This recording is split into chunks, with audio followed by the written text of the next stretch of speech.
When my husband said, "I'm moving back with my ex-wife to take care of her," I smiled, packed his bags, and even drove him there. What I slipped into her mailbox that night brought him crawling back, empty-handed, just 2 days later. I sat at the kitchen island, my chamomile tea cooling in its delicate rose-painted mug, when Gabriel dropped his bombshell. "I'm moving back in with Cassidy to take care of her during her recovery. You'll understand one day." His words hit like a physical blow, but I kept my face serene, my fingers steady around the porcelain.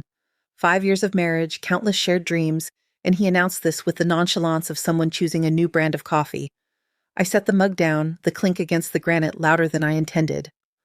"Of course," I said, my voice syrup-sweet, watching him flinch as if I'd screamed. His glasses slipped down his nose and he pushed them up, twisting his wedding ring nervously. "When do you need to leave?" I asked, and his shoulders sagged with relief he didn't deserve. "Tomorrow afternoon," he stammered. "Her surgery's Thursday at 7. The kitchen shrank around us, the open floor plan we'd loved when we bought this house 3 years ago now feeling like a cage. I remembered Gabriel's arms around me in this very spot, promising children, dinner parties, a life we'd build together. Now he stood across the island, a fortress between us, his eyes avoiding mine. "How long has Cassidy been planning this surgery?" I asked, my tone light, conversational. "About 2 months," he admitted, warming to his excuse. "Nerve damage from her car accident last year. Physical therapy didn't work, surgery's the only option." 2 months. While I'd been booking our anniversary trip to Napa Valley, he'd been plotting his escape. The wine tour was paid for, confirmation sitting in my inbox, but he'd never mentioned it. Had he forgotten, or had he never cared? "And she has no one else?" I pressed, knowing full well Cassidy wasn't alone. Her Facebook, which I definitely hadn't checked, showed girls' nights, family barbecues, her sister's birthday dinner just last week. Her parents moved to Florida, and her sister... "They don't speak anymore," he lied, smooth as silk. "I'm the only one she feels comfortable asking for help with intimate care needs." The phrase hung there, heavy, a confession he hadn't meant to make. His face flushed as he scrambled. "Medical care, I mean. Showers, bandages, that sort of thing."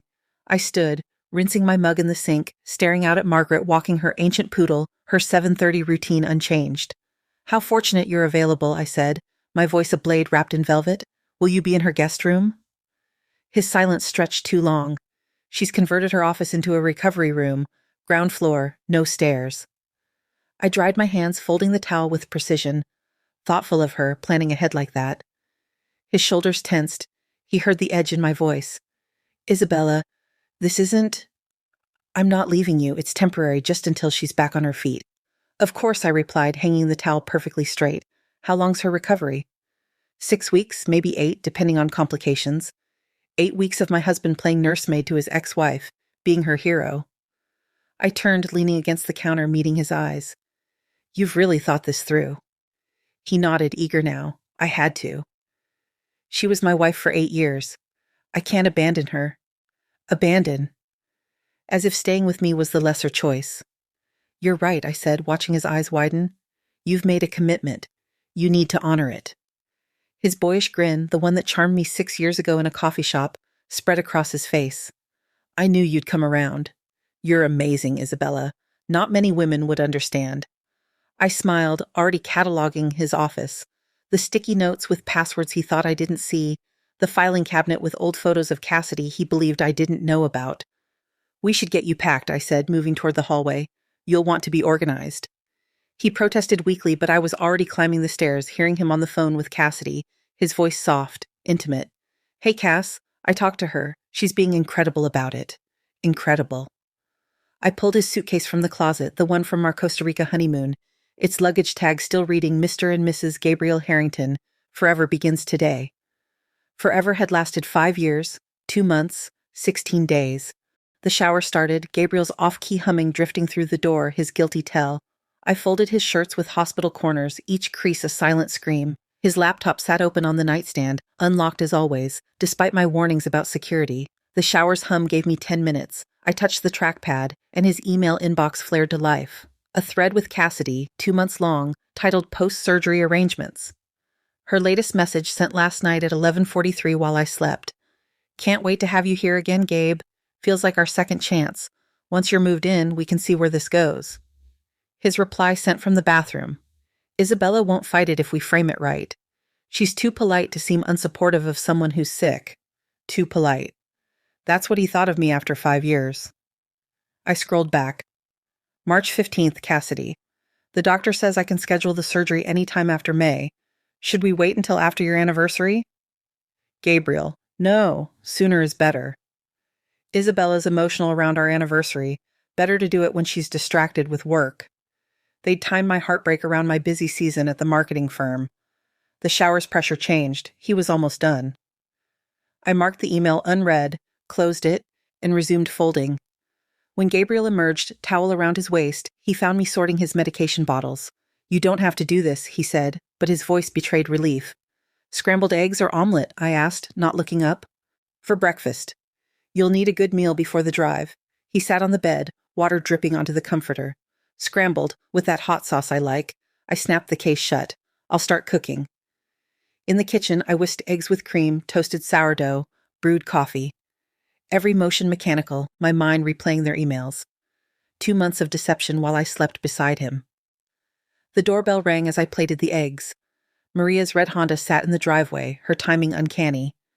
Dropping off a book, she lied, her eyes scanning my forced smile, the suitcase in the bedroom doorway. Isabella, what's happening? Gabriel's helping Cassidy through surgery recovery, I said brightly. Isn't that wonderful?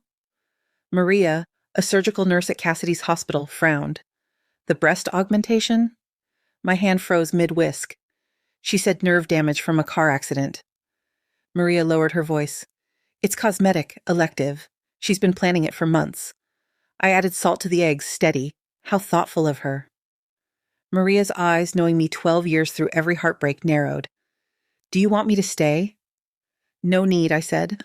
The sizzle of eggs filling the silence. Gabriel needs breakfast for his mission of mercy. After Maria left, whispering, Call me. Gabriel ate quickly, complimenting the eggs twice, guilt in every bite. I sipped coffee, nodding as he repeated how temporary this was. I should check the joint account, he said, scrolling his phone. His face stayed neutral, but I knew about the $30,000 drained over 2 years' insurance payments, a property consultation 6 weeks ago. I'll handle the bills while you're gone, I offered, refilling his cup. You're incredible, he said, the words souring in my ears. I don't deserve you. Finally, truth. Upstairs, I folded his clothes with retail precision, linen pants from Charleston, polo shirts from golf outings. Gabriel emerged from his office where he'd been making calls to find my department store display. You're going all out, he said, discomfort creeping in. If you're caring for someone, you need to be organized, I replied, labeling stacks with my label maker, morning wear, evening casual, sleepwear. I'm preparing 2 weeks of frozen dinners, I added. Cassidy shouldn't cook, and you're hopeless in the kitchen. The jab landed softly, wrapped in care. I'm making a healing tea blend, ginger, turmeric, chamomile. His face flickered with fear. A tea blend? For Cassidy's recovery, I said, smiling. She'll appreciate it. While he was on another call, I slipped into his office. The filing cabinet's bottom drawer opened with my secret key. Behind old tax returns, I found a new folder. Inside, a life insurance policy on Cassidy, $500,000, Gabriel as beneficiary, payments matching our account's deductions. A quitclaim deed signed 6 weeks ago gave him partial ownership of Cassidy's townhouse for future care and support. 6 weeks ago, we'd celebrated our anniversary, his hand holding mine over candlelight. My phone captured every page insurance policy, deed, signatures, 23 photos, evidence of a betrayal deeper than an affair. Gabriel found me later, arranging meals in a cooler. This is too much, he said, but his protest was hollow. It's exactly enough, I corrected, snapping the cooler shut. Wednesday morning, he wore the blue button-down from our first dinner with my parents, now for Cassidy. I handed him coffee in his uncle's mug, loaded the cooler, and drove him to her townhouse. His car in the shop, another lie. He hummed his guilty tune as we neared Rosewood Court, his shoulders relaxing with each mile from our home. This is modern of us, he said, smiling. Most people wouldn't understand. We're not most people, I replied, noting his wedding ring now on his right hand. Cassidy greeted us in silk pajamas, her blonde hair curled, makeup flawless, no sign of surgical prep. Gabriel, she purred, leaning into him with practiced fragility. I was getting worried. Her green eyes assessed me. Isabella, you're an angel for understanding. I set the cooler on her counter. We all do what we must. Her recovery setup was staged. An unused wheelchair, prescription bottles displayed like props, fresh flowers everywhere. She seems to be managing well, I said to Gabriel, lifting his laptop bag. His jaw tightened. Recovery's different for everyone. Inside, Cassidy's hand lingered on Gabriel's arm. I've missed having someone here, she said, fingers trailing. The nights are hardest. Now you have help, I said, presenting the tea jar. A healing blend. Her smile faltered. I left them to settle, driving to a coffee shop 2 blocks away. There, I compiled my evidence into a manila envelope. Insurance policy, deed, email screenshots, Cassidy's Napa wine tasting post from 3 days ago. My handwritten note in altered script read, Cassidy, Gabriel took out a $500,000 life insurance policy on you, paid with marital assets. The property transfer creates an interesting financial picture. Ask why a healthy woman needs a caretaker who profits from her death. Check with your attorney about coercion voiding contracts. Best wishes, a concerned observer. I walked to her mailbox, slipping the envelope inside, blending with evening joggers. At home, I sipped Malbec from Gabriel's special occasion bottle, reorganizing the pantry, my tea's front, his cereal's back. I slept spread across our bed, lavender-scented sheets, mine alone. Thursday, I woke to birdsong, did yoga in the living room, and ate breakfast in my rose mug. At 8:17, my sister Lauren called. Cassidy's been bragging about getting Gabriel back, she said. Her sister Jennifer says she planned the surgery to coincide with your busy season, even hired a PI to track Gabriel.